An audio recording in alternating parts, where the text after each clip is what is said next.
A Marcos capítulo 16, por favor.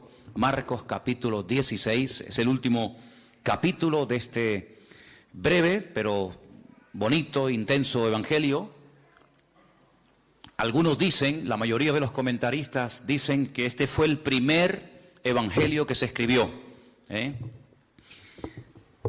Y tengo que decirles algo, por si algún día lo oyen, o por si algún día alguien les dice esto y te puedes quedar con la boca abierta diciendo, pues yo no sabía eso. No, yo les quiero dar siempre toda la información para que si en algún momento algún listillo te dice esto, que no te quedes con la boca abierta. El Evangelio según San Marcos, según la Biblia que tenemos nosotros, el capítulo 16 tiene 20 versículos, ¿sí o no? Ustedes lo pueden comprobar, solamente es cuestión de agachar un poco la mirada y ustedes dicen, pues mira, sí, Marcos 16 tiene del 1 al 20, empieza relatándonos algo sobre la resurrección, después una serie de apariciones, una a María Magdalena, otra a un par de discípulos, después a todos los discípulos, o por lo menos los que habían quedado, y finalmente la ascensión. En todos los manuscritos del Evangelio según San Marcos, que se conservan hasta el día de hoy, el Evangelio según San Marcos terminaría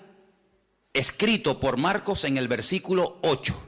Es decir, que el último versículo del Evangelio, según San Marcos, diría, y ellas se fueron huyendo del sepulcro porque les había tomado temblor y espanto, ni decían nada a nadie porque tenían miedo. Punto. Y ahí termina el Evangelio. Lo que a continuación se relata no fue escrito por el evangelista Marcos, fue escrito por una persona que no se sabe. Es como una especie de conclusión. ¿Por qué Marcos no escribió desde el versículo 9 hasta el 20? Es decir, esos últimos 12 versículos. Bueno, probablemente murió, probablemente, no sé, podríamos ahí hacer todo tipo de especulaciones. Eso no significa de que los siguientes versículos, que justamente los que vamos a ver esta tarde, no sean bíblicos, no sean inspirados, en absoluto. Sino que es obra de otro copista, es obra de otro autor. El estilo, en castellano no se aprecia mucho, pero en el idioma original se aprecia que el estilo, el lenguaje, desde el capítulo 1, verso 1, hasta el versículo que les acabo de comentar, 16:8, es uno, y a partir del versículo 9 hasta el final es como si fuera otra persona el que escribió el resto del Evangelio. Y es que efectivamente fue así, fue otra persona, no Marcos, sino otro escritor el que escribió, repito, desde el versículo 9 hasta el versículo 20. No es algo que cree ningún problema, sino simplemente a modo de información, por si algún día alguien se lo comenta, pues dice, no, si yo la sabía, no me estás descubriendo nada nuevo, ya eso ya lo sabíamos nosotros porque ya lo hemos oído en la iglesia. Muy bien, entonces, si empezamos desde el versículo 9, vamos a encontrar que la primera persona que vio a Cristo resucitado no fue un hombre, no fue un discípulo, no fue un religioso, sino fue una mujer. Como yo siempre he dicho, y es lo que creemos, y siempre lo seguiremos creyendo porque es así, en la Biblia no hay casualidades, en la Biblia no hay errores, nada sobra, nada falta, todo tiene una razón de ser. Incluso textos, cosas, historias, parábolas, etcétera, que leas y que no entiendas, bueno, el que no lo entienda no significa de que no sea de Dios. Todo siempre tiene una razón de ser. Colores, animales, números, lugares, nombres, etcétera, etcétera. Todo tiene una razón de ser. ¿Por qué el Señor no decidió cuando resucitó, por ejemplo, aparecérsele a la primera persona que fuera un hombre, digamos Juan, el discípulo amado, la persona que más cerca vivió del Señor? Lo podía haber hecho, ¿sí o no? Pero no lo hizo así. O a Pedro, o a Tomás, o a un grupo de discípulos. ¿Por qué a una mujer? Bueno, en aquellos tiempos y durante muchos siglos, el testimonio de una mujer no tenía ningún valor. Ninguno. Cuando se hacía un juicio, si se llamaban a mujeres como testigos, el testimonio de las mujeres en juicio no tenía ninguna credibilidad. No se aceptaba el testimonio de una mujer. Tal vez por eso el Señor dijo, bueno, eso es lo que ustedes dicen. Esas son vuestras tradiciones. Esas son vuestras costumbres y vuestros prejuicios humanos. Pero yo lo voy a hacer al revés de como ustedes lo harían. Porque muchas veces nos creemos en posesión de la verdad. Y muchas veces creemos que incluso hasta parte de nuestras costumbres y parte de nuestra cultura y la forma como adoramos y la forma como hablamos y la forma como vivimos, todo lo que decimos, hacemos está bien y es correcto. Y eso es lo que creían también los judíos de la época, que el testimonio de una mujer no valía nada, en absoluto. Y precisamente el Señor a quien primeramente se le presenta es a una mujer. Teniendo este dato en cuenta, teniendo esta información en cuenta, ahora ustedes pueden entender, en el versículo 10 dice, yendo ella, lo hizo saber a los que habían estado con él, que estaban tristes y llorando. Esta mujer viene con la buena nueva, la primera persona en la historia de la humanidad que predicó el mensaje de la resurrección de Cristo. No fue un hombre, fue una mujer, fue María Magdalena, que dice el versículo anterior, de la cual el Señor había expulsado 7 demonios. En ninguna parte de los evangelios nos dice la Biblia que María Magdalena, como a veces yo he escuchado, era una prostituta. Eso no dice la Biblia, eso no lo dice. Lo que sí dice la Biblia es que tenía serios, gravísimos problemas de tipo espiritual, concretamente 7 demonios. Y a todos el Señor los expulsó. Luego, cuando esta mujer no solamente es liberada, no solamente cambió su vida antes de la crucifixión, sino que ahora encima lo ve resucitado, sale corriendo porque sabe que sus discípulos lo están pasando mal. Dice aquí el versículo 10 que estaban tristes, evidentemente. No era para estar tirando cohetes, no era para estar saltando de alegría. Habían matado a aquel que ellos habían creído que era el verdadero Mesías. Y según ellos, se equivocaron. Tantos años, tantos milagros, tantas maravillas, tantas cosas que hicieron y viajaron y escucharon y vieron. Aparentemente no sirvieron para nada. Se volvieron a equivocar otra vez. Y ahora hay que volver a casa. Ahora hay que recoger velas, amigo. Ahora hay que volver a Galilea, ahora hay que volver otra vez a la pesca, ahora hay que volver marcha atrás. Y cuando lleguen al pueblo en Capernaum o en Tiberiades, como muchos de ellos vivían, muchos se reirán diciendo, ves, lo sabíamos que se habían equivocado, que ese hombre sí tenía un carisma tremendo, pero que no era el verdadero Mesías. Y por eso estaban tristes y llorando, porque para ellos había sido una desilusión haber dejado todo para seguir al maestro y ahora resulta que el maestro está muerto. Pero en medio de este dolor, en medio de esta tristeza, una mujer llega y le dice, no, tranquilos, no pasa nada. Ha resucitado, lo he visto, he estado con él. Pero ahora pueden entender por qué dice que ellos oyeron que vivía, que ella lo había visto, pero dice, no la creyeron. ¿Por qué? Porque ellos tenían en su mente que, por muy verdad que fuera, jamás un judío aceptaría el testimonio de una mujer. Y además, no tenía otro testigo que pudiera corroborar su versión, sino que encima era una sola y encima mujer. Por lo tanto, lo que decía no servía para nada. Seguían en su tristeza, seguían en su desánimo, en su depresión. Y aunque el Señor ya estaba vivo, ellos seguían sufriendo por algo que ya había desaparecido, por un problema que no existía. Pero cuando creemos en una mentira, la mentira nos esclaviza y la mentira nos impide gozarnos en el Señor. El Señor estaba vivo, ya el diablo había sido derrotado, ya había ido a la presencia del Padre, ya se había presentado con sus manos ensangrentadas, ya el precio del pecado estaba comprado, anulado. Pero sin embargo ellos seguían sufriendo por algo que no tenía ningún sentido, seguir sufriendo y seguir llorando. Entonces el Señor dice, muy bien, no habéis creído al testimonio de una mujer porque vuestros prejuicios son tan tremendos que os impiden aceptar el testimonio de María Magdalena cuando es una de las mujeres más fieles que ha tenido el Señor durante su ministerio. Muy bien, vamos a hacerlo de una manera diferente, a ver si ahora creéis y aceptáis el testimonio. Versículo 12. Pero después se apareció en otra forma a 2, ya no a 1, sino a 2, no 2 mujeres, sino a 2 de ellos. ¿No vais a hacer caso a las mujeres? Muy bien, ahora voy a tomar a 2 de ustedes, hombres, y si no creéis a uno, tenéis que creer al otro. Ellos iban caminando, yendo por el camino, en otra parte dice que iban por un camino llamado Emaús.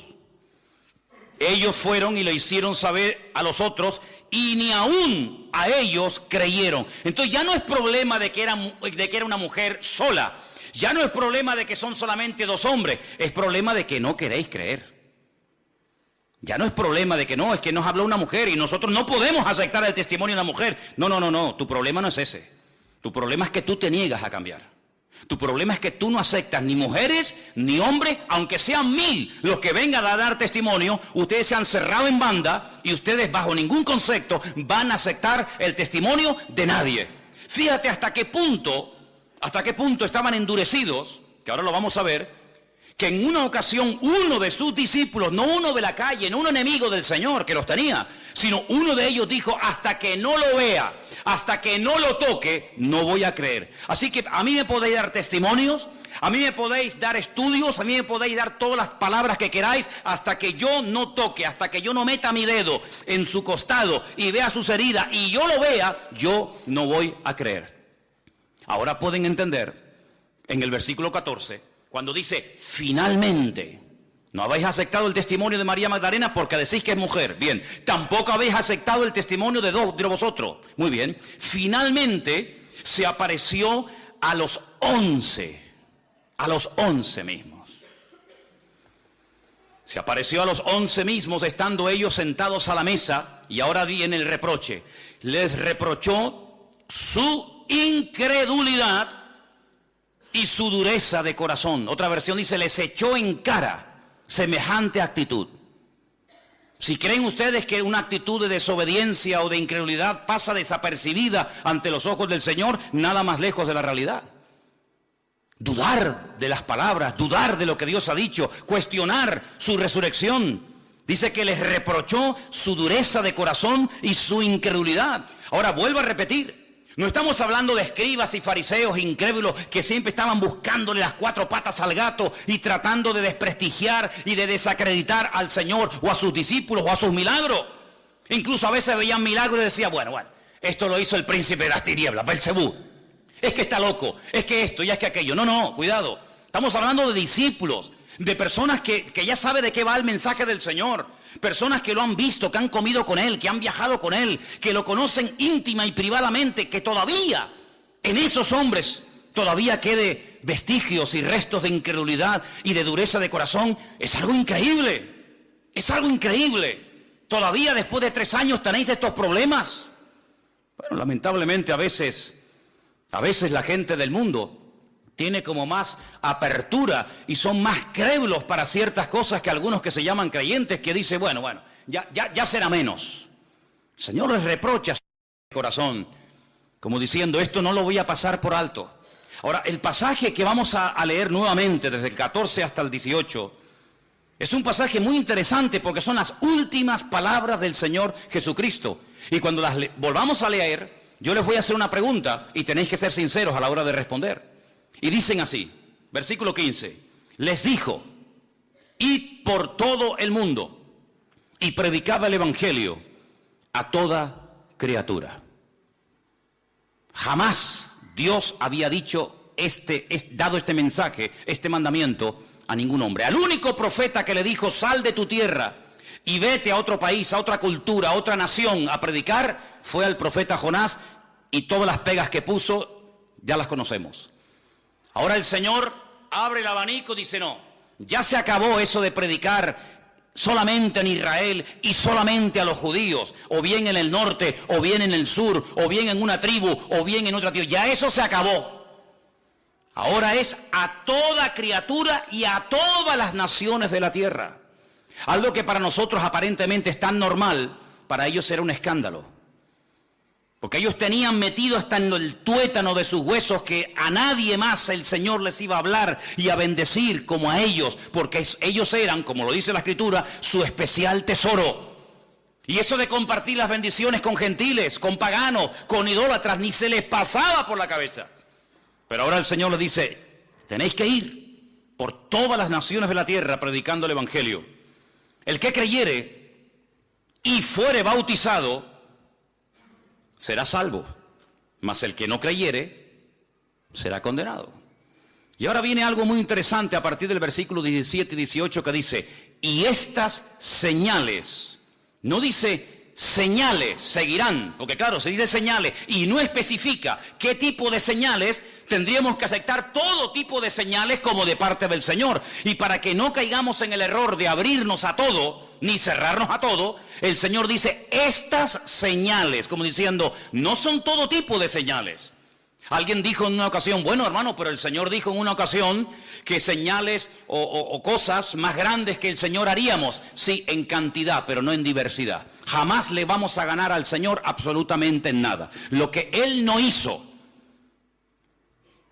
tampoco te va a permitir a ti la oportunidad de poder hacerlo tú.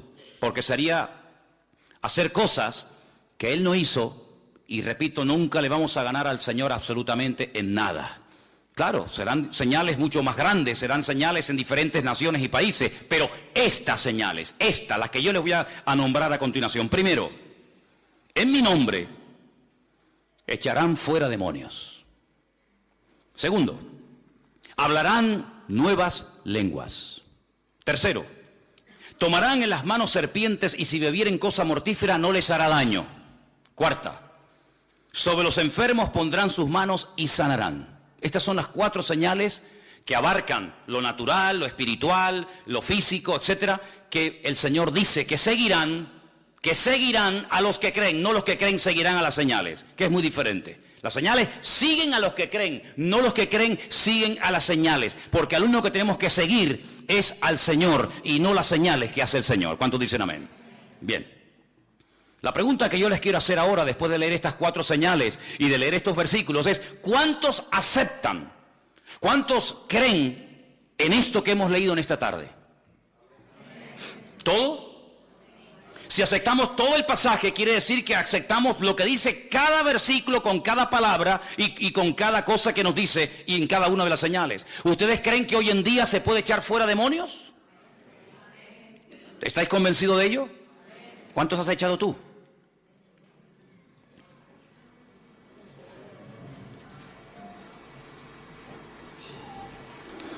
¿Tú crees que hoy en día una persona puede hablar en otras lenguas? ¿O en lenguas nuevas, como dice aquí? Entonces, ¿por qué no hablas tú nuevas lenguas? ¿Tú crees que hay una protección espiritual y no es literal, que ahora me voy a tomar un litro de lejía delante de vosotros para que veáis que no me pasa absolutamente nada? Quiero decirles que aunque os resulte sorprendente o incluso hasta os puede dar la risa, en el sur de Italia, estoy pensando en Italia. En el sur de los Estados Unidos hay una zona que se llama The Veil of God, que es el cinturón de Dios, que es donde por metro cuadrado hay más iglesias evangélicas de todas las naciones del mundo.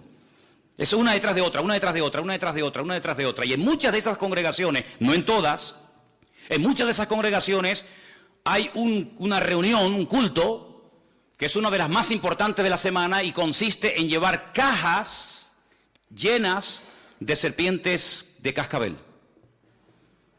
Y las sueltan en la iglesia. Y la gente las coge, los niños juegan. Llévale unas cuantitas a los niños de la escuela dominical para que se entretengan. Toma, dale a Luquier una. Claro, lo que no cuentan es que el cementerio que está detrás de la iglesia está lleno de los miembros de la iglesia que han sido picados y muertos por ella, ¿no? No es algo literal, ¿verdad? No es algo literal, pero esto nos habla de que hay una protección sobrenatural. No vamos a entrar a tentar a Dios, pero evidentemente el Señor nos está diciendo que hay una cobertura, hay una protección espiritual. ¿Por qué? Porque nos movemos en el mundo espiritual. El mundo espiritual es tan real como el mundo en el que nosotros vivimos y cotidianamente nos movemos en él. Nuestra lucha no es contra sangre y carne, sino contra principados, contra potestades, contra gobernadores de las tinieblas de este siglo, contra huestes espirituales de maldad en las regiones celestes. Hay demonios, hay principados, hay gobernadores, detrás de esa depresión, detrás de esa continua inclinación al pecado, detrás de ese deseo irresistible de volver otra vez a las andadas, de volver al vómito, a veces puede haber demonios. Aunque tú no le des la importancia ni lo creas, me da igual.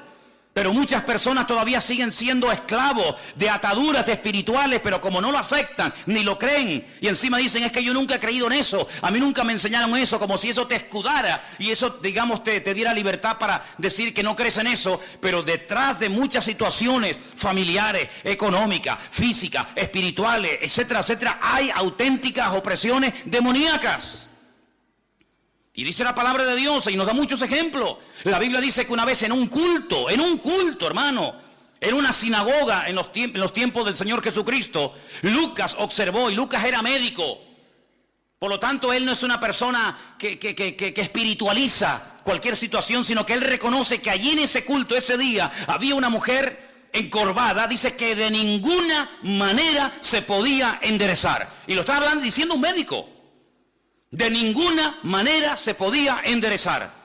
Eso quiere decir que probablemente esta mujer intentó de toda forma, con la medicina, con la homeopatía, con gimnasia, con esto y con aquello, enderezar su columna, dice, y no se podía enderezar, porque tenía espíritu de enfermedad. Eso yo no lo he escrito, eso está en la Biblia. Y hasta que el Señor no la desató, no habla de una liberación, que es otra cosa, sino hasta que no la desató, la mujer no se podía enderezar. Iba al culto, escuchaba la palabra, alababa al Señor, ofrendaba, diezmaba, lo que tú quieras, pero no se podía enderezar hasta que el Señor puso las manos sobre ella y le dijo aquella famosa frase de: mujer, quedas libre de tu enfermedad. Y dice que al instante se enderezó y comenzó a glorificar a Dios.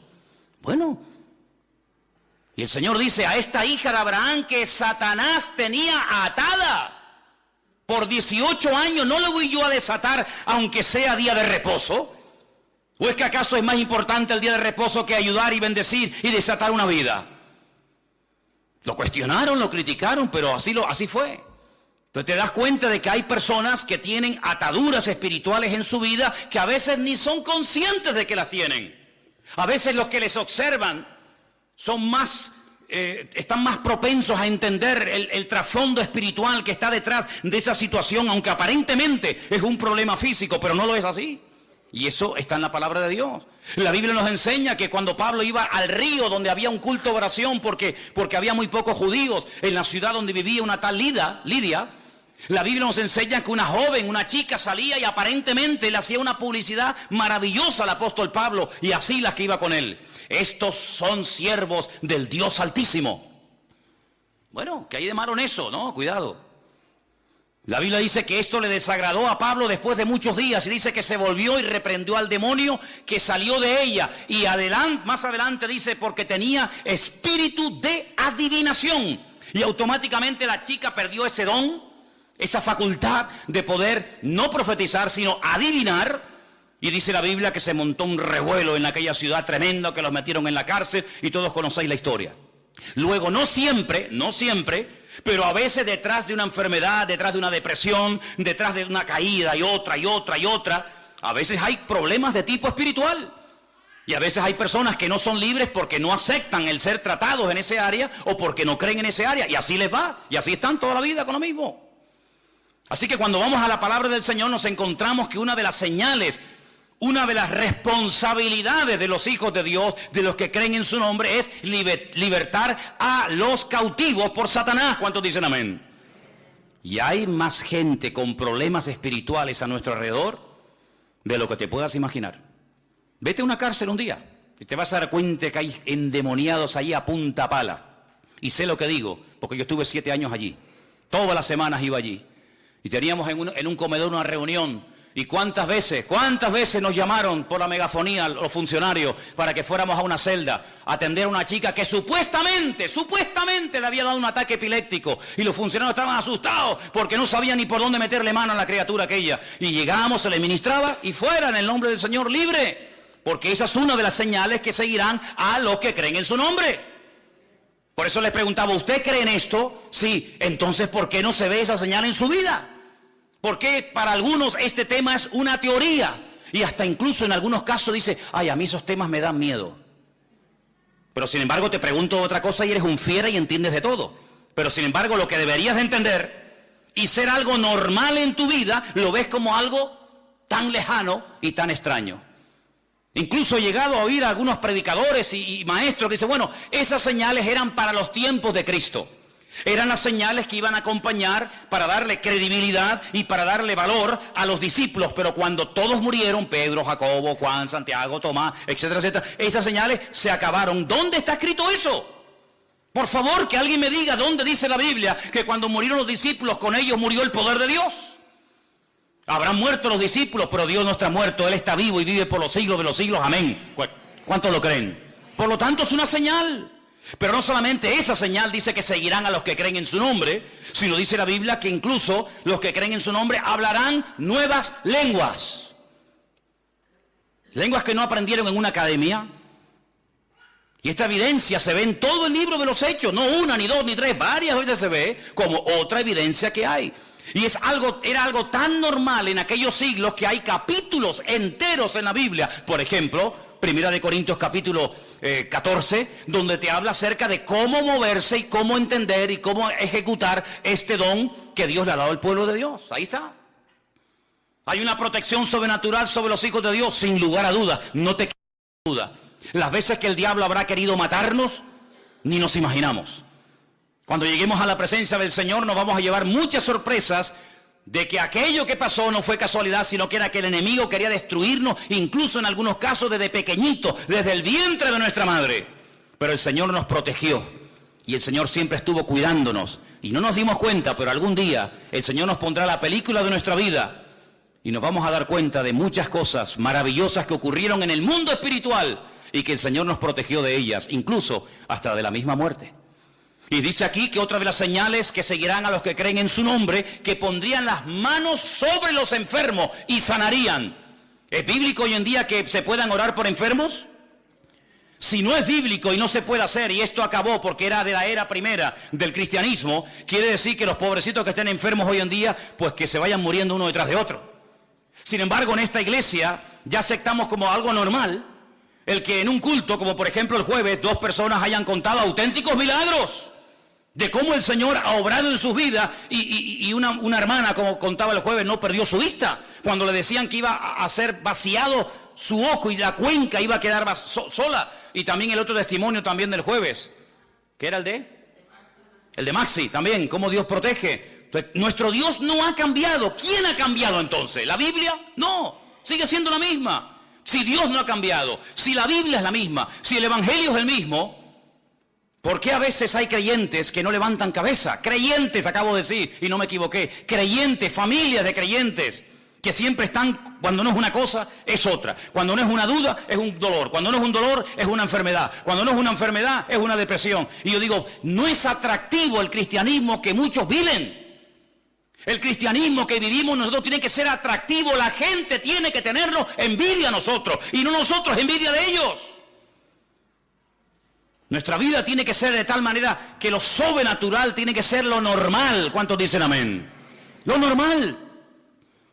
La paz, el gozo, la bendición. Eso tiene que ser lo normal en la vida de un hijo de Dios. Por eso yo preguntaba, ¿ustedes creen que estas señales siguen en vigor hoy en día? Pero todo empieza, no con las señales, sino con un imperativo. Id por todo el mundo y predicad, ¿qué? El Evangelio. Nunca le dijo el Señor a Isaías, a Moisés, a Abraham o a cualquier personaje de la antigüedad, vayan por todas las naciones predicando. No.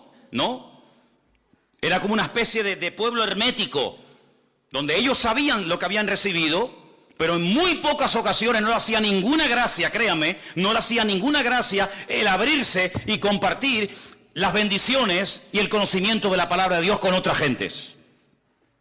Miren cómo trató, por ejemplo, Eliseo a Naamán. No le hizo ni caso. No le hizo ni caso. Lo cual no fue bueno, lo cual no fue correcto. Que Dios obrara y quisiera un milagro, gloria a Dios.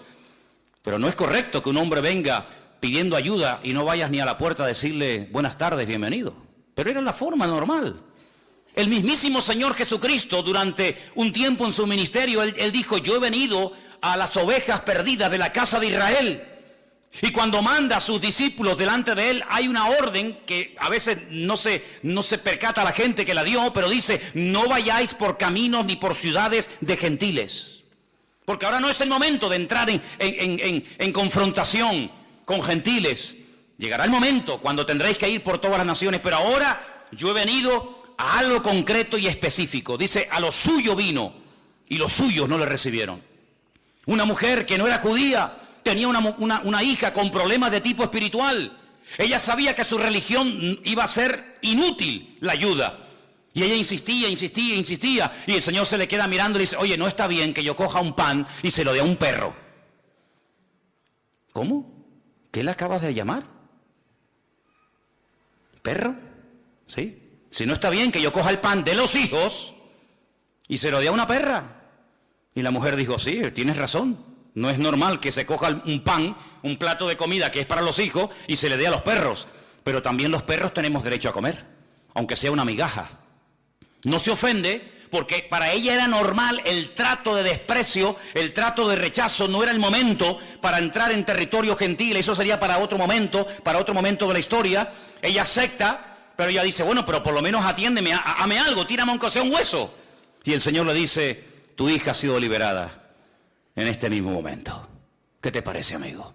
Cuando él se va a tierra de los Gadarenos, tierra que no pertenecía al pueblo de Israel, y allí lo expulsan, allí lo echan, porque dice la Biblia que él echó fuera demonios de la vida de un hombre llamado el endemoniado Gadareno, y aquella piara de cerdos se precipitó en el mar de Galilea. La Biblia dice que salieron los habitantes y le dijeron, vete de aquí, fuera, si no llevas ni 5 minutos ya se han muerto 2000 cerdos, este hombre lo tenemos aquí un día entero y nos destruye el pueblo, vete de aquí. El Señor no discutió, el Señor no dijo, no, yo de aquí no me voy, sino el Señor dijo, muy bien, yo me voy, pero tú que estás empeñado en venir detrás de mí y en ser un discípulo mío, no te lo voy a permitir, sino quédate aquí y vete por las calles, vete por la ciudad de los Gadarenos y cuéntale cuán grandes cosas ha hecho el Señor contigo. Dejó ahí una luz, dejó ahí un testimonio. Ahora, ese tiempo en el cual solamente a ellos se les hablaba, solamente a ellos se les aparecía el Señor o el Señor les daba revelación, ese tiempo se acabó, amigo. Ya no estamos en ese tiempo, ahora hay un imperativo, ahora hay una orden, ahí la tenéis. Id por todo el mundo y predicad el Evangelio. La pregunta es, ¿y qué es el Evangelio? Porque si la orden es predicar el Evangelio a toda criatura, y ahí vi otras fotos, ¿verdad? Pues, ¿qué es el Evangelio? Porque todos los que son creyentes tenéis que saber alcanzar a todo ese tipo de personas, de razas, de tribus, de pueblos, de naciones, porque es una orden, es un imperativo, es un mandato del Señor a todas las naciones de la tierra, predicar el Evangelio. ¿Usted sabe predicar el Evangelio? ¿Sabe lo que es el Evangelio? ¿Qué es el Evangelio? Ven a mi iglesia, te invito el domingo a la tarde, toma una tarjetita y escucha al pastor. Eso no es el Evangelio, eso es una invitación. ¿El Evangelio qué es? Quítese esto del cuello, quítese aquello, quítese tal, quítese de cual y venga a mi iglesia. Eso no es el Evangelio. Hay gente que no saben evangelizar y llevan toda la vida en la iglesia. Es más, hay creyentes que son unos pesados cuando hablan del Señor. Son unos auténticos palizas. Porque hablan y hablan y hablan y hablan y hablan y hablan y hablan, pero no predican el Evangelio, porque no saben ni siquiera lo que es el Evangelio. Cuentan su testimonio, cuentan su vida, cuentan que le pasó esto, cuentan que le pasó lo otro, que llore un día y no sé qué, pero que eso no es el Evangelio, hermano y hermana, que eso no es el Evangelio. ¿Qué es el Evangelio? Contar su vida, sus problemas, cómo el Señor... No, eso no es el Evangelio, son testimonios, son experiencias personales, pero muy poca gente, créanme, sabe predicar el Evangelio. No saben hacerlo, porque en el fondo dice, bueno, ¿el Evangelio qué es? El Evangelio es una buena nueva, es una noticia que consiste en 3 elementos fundamentales. Si usted cuando predica el Evangelio no cuenta, no dice, no comparte estas 3 cosas, usted no está predicando el Evangelio. Usted está hablando del Señor, pero no está evangelizando.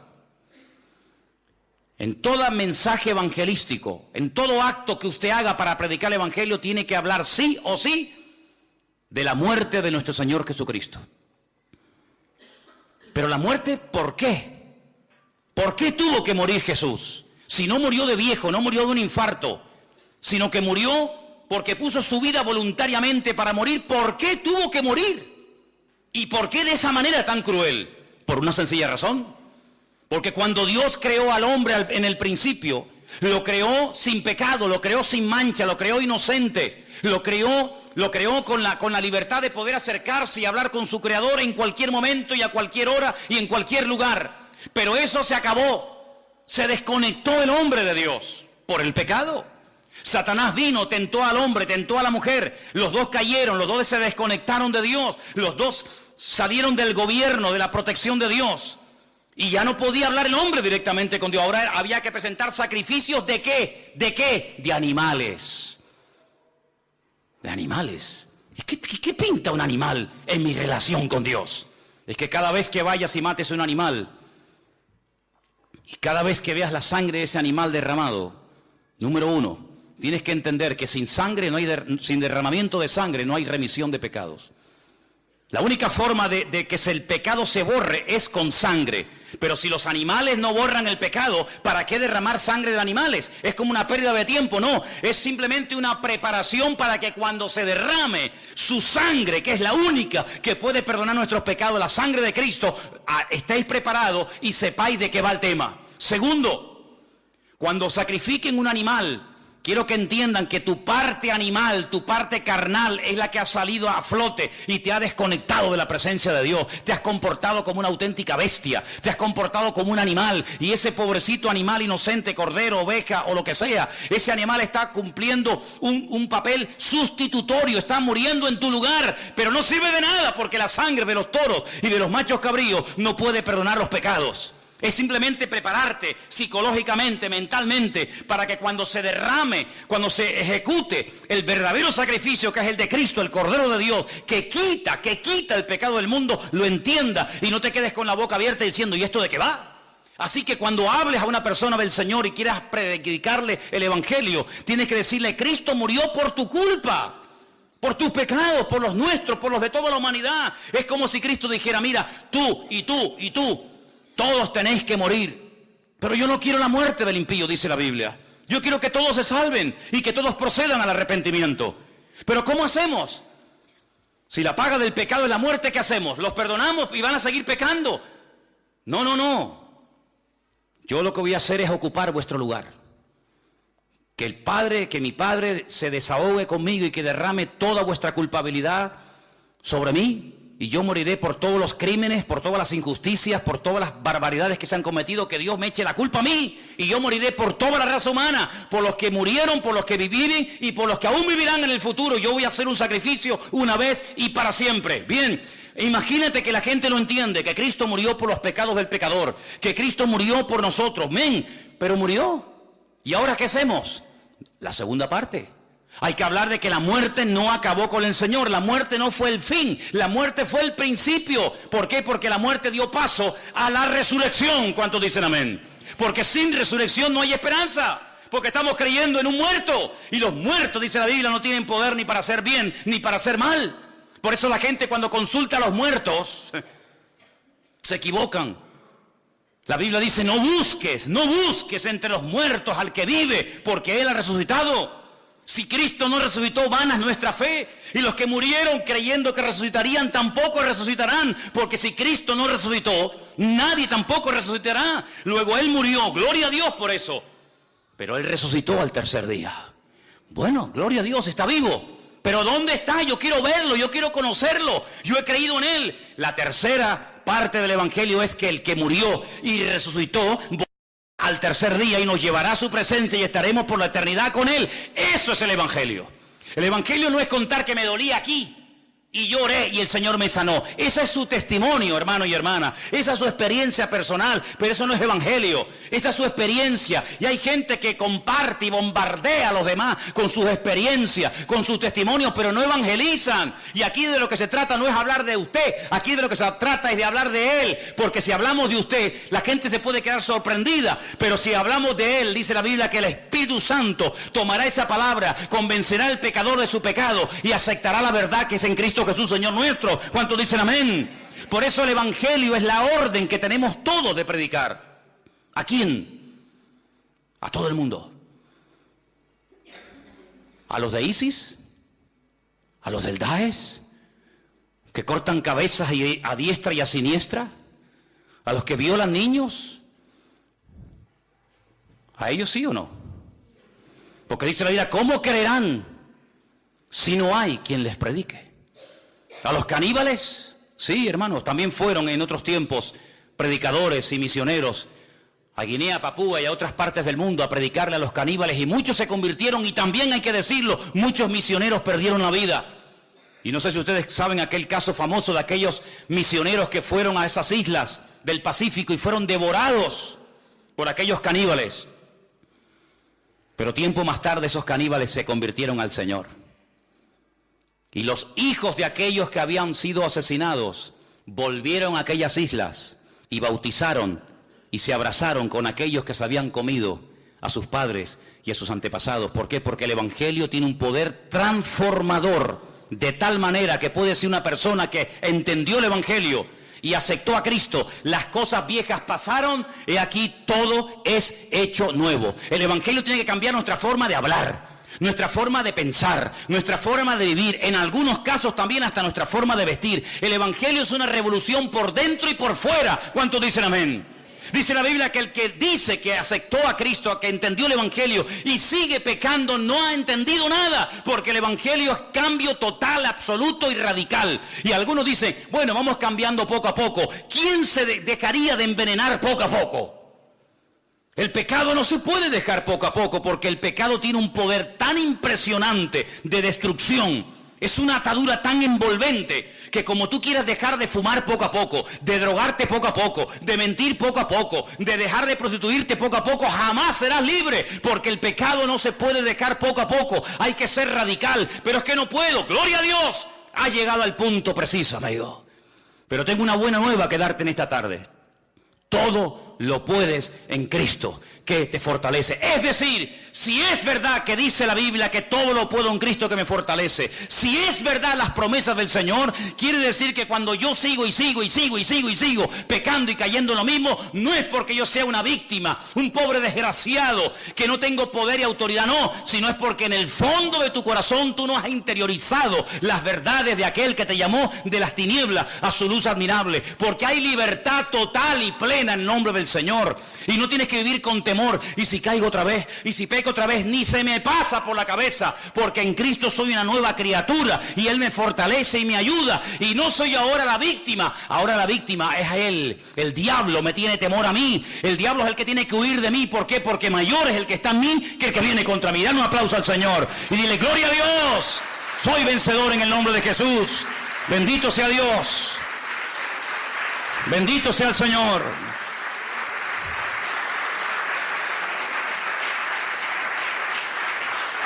Amplía el radio de acción. Jerusalén, Samaria, Judea y hasta lo último de la tierra. Amplía el radio de acción. Amplía el radio de la audiencia. Ya no solamente a los judíos de Jerusalén, sino ahora es a todas las naciones de la tierra, a los romanos, a los griegos, a los cartagineses, a estos y aquellos. Así que amplía el campo, amplía la audiencia, amplía los requisitos, porque aquí también hay requisitos, En el Antiguo Testamento a nadie se le hablaba de convertirse. ¿Convertirse a qué? En el Antiguo Testamento se hacían prosélitos. ¿Qué es un prosélito? El que se convertía, el que dejaba sus ritos, el que dejaba su idolatría y se hacía judío. ¿Y cómo se hace una persona judía? ¿Cómo si yo quiero ser judío, cómo hago? Te tienes que circuncidar si eres hombre. Tienes que sumergirte en una pileta que se llama mikveh. Tienes que cambiarte el nombre. Y tienes que dejar tu antigua vida y comenzar a creer lo que dice la Torá, lo que dice la ley. Eso es lo que se hacía. Pero ahora, cuando vamos al Nuevo Testamento, nos encontramos que dice, primeramente ustedes tienen que creer. Y luego tienen que manifestar esa creencia en público. ¿Cómo? Bautizándote. En el nombre del Padre, del Hijo, del Espíritu Santo nos bautizamos. Como señal pública. ¿Cuándo? En la Biblia al momento, al instante.